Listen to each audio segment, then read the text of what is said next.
Good afternoon. Thank you all for joining us.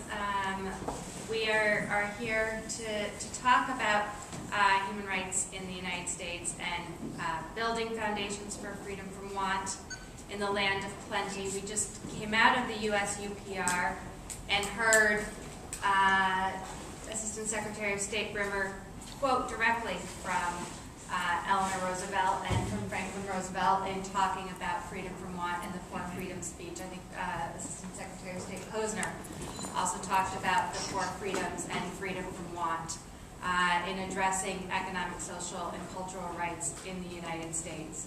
And I think we were pleased to have the opportunity on the International Forum for an opening of a discussion of economic, social, and cultural rights. I think we probably have different perspectives here on the table from that which were presented this morning on the status of economic, social, and cultural rights, as well as I think the affirmative obligations of our government to ensure that those rights are protected, promoted, and realized by communities across the United States. And so with that, I want to just start by introducing our panelists. They're going to give a few opening remarks, and then we really do want to turn this into a strategy session, because now we're looking at the next steps phase. We've had the review, the questions have been asked, the recommendations have been made, and now we really are at the point of what next? How do we figure out how to implement some of the recommendations that were made? How do we figure out how to advance some of the rights that are at issue when we're talking about economic, social, and cultural rights, both looking ahead to March when the U.S. comes back for the adoption of the UPR report before the Human Rights Council, and looking forward.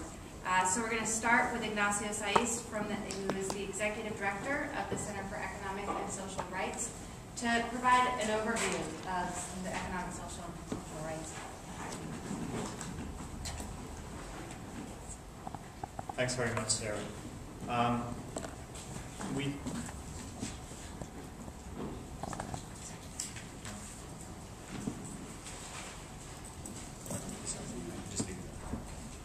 Thank you very much, Sarah. It was interesting. We saw this morning how politicized it can get in global forums where human rights in the US are under discussion. Politicized, I'm referring there to some of the initial interventions that I think raised very important critical human rights concerns, but because they were raised in a block, they generated, I think, a sort of a politicized dynamic, which unfortunately happens a lot here in the UN system. I mentioned this because maybe one way of taking the measure of the economic and social rights situation in the US is just to sort of to look at some basic facts. And we at the Center for Economic and Social Rights, as part of our contribution to this process and as part of the collective efforts of US-based organizations, we did a kind of very preliminary statistical review of some of the some basic economic and social rights indicators in the US and what these tell us about the state of economic and social rights fulfillment. And I just want to share some of the findings with you. We do have a copy for all of you of a fact sheet that summarizes some of these statistics and data. You should have them in front of you. I mean, in summary, what strikes many people about looking at the situation of economic and social rights in the US, both inside and outside, is that we're talking about the world's wealthiest economy. So in terms of resources, one would expect that those areas of economic and social rights fulfillment which are dependent on resources would be addressed as a priority in the land of plenty. In other words, that there shouldn't be a problem of lack of freedom of runt in the richest, what would be termed the richest country on earth. And yet, the world's wealthiest economy has some of the poorest economic and social rights outcomes of any country in the OECD, of any rich or industrialized country. It's shocking that of all OECD countries, the US has the highest proportion of children living in poverty. More than 20% of children, that's one child in 5 living in poverty.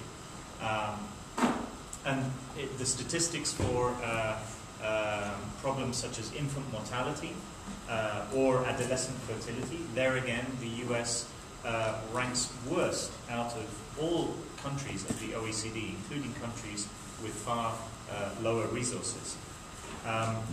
Another aspect that comes out as particularly alarming when you look at the indicators for economic and social rights in a comparative international perspective is the extent of disparities in the US. To some extent this was acknowledged this morning, it was a common theme. But let's not underestimate the severity and nature of the problem. Across the board, across all economic and social rights issues, one sees huge, glaring and persistent disparities along lines of gender, ethnicity, race, and socioeconomic disparities. It's shocking, for example, we at the Center for Economic and Social Rights have just done a major piece of work on maternal mortality in Guatemala, where the ethnicity disparities are really striking. Indigenous women are 3 times more likely to die in childbirth or pregnancy than non-Indigenous women. In the US, the disparities are even greater. That for us is absolutely shocking, as it is for everyone in this room. That African American women, non-Hispanic African American women, are almost 4 times as likely to die in pregnancy or childbirth as white women.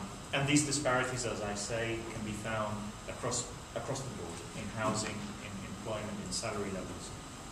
And they seem to persist over time. The data analysis that we've done, and some of this is in the fact sheet, shows that these inequalities have in some cases widened, and at best they've stagnated. So there hasn't really been the energy to reduce disparities that one would expect. Perhaps one of the most shocking facts is around income inequality in the United States. Of all OECD countries, it is by far the country with the greatest disproportion, the greatest gap in terms of income, in terms of how much the top 10% earns and on what the bottom 10% earns. If you were able to disaggregate that data internationally to show what the top 1% earns, I think it would be even more telling. But here again, the US has a level of income inequality that is not just the worst in the OECD, but far worse than the OECD average. What do these indicators say? Why am I putting emphasis on the facts?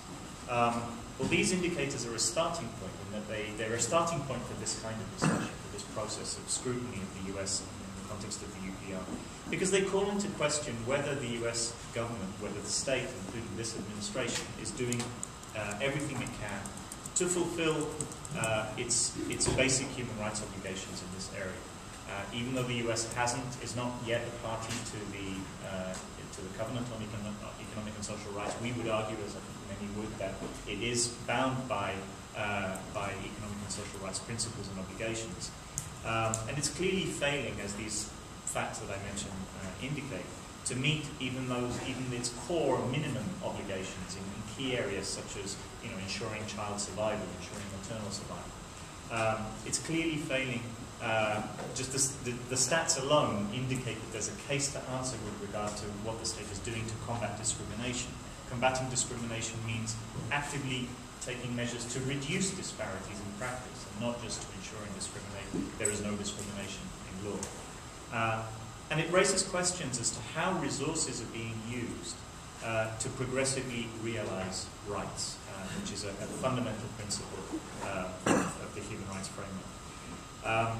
In fact, some academics in the United States from the University of Connecticut and the New School in New York have been working on putting together something they call the Economic and Social Rights Fulfillment Index, which is an index that ranks countries according to how their level of resources compared to their achievements in economic and social rights. So it's a composite index that tries to gauge your level of achievement taking into account your resources. There again, the US is 24th out of 24 OECD countries for which data is available in terms of how resources are being used.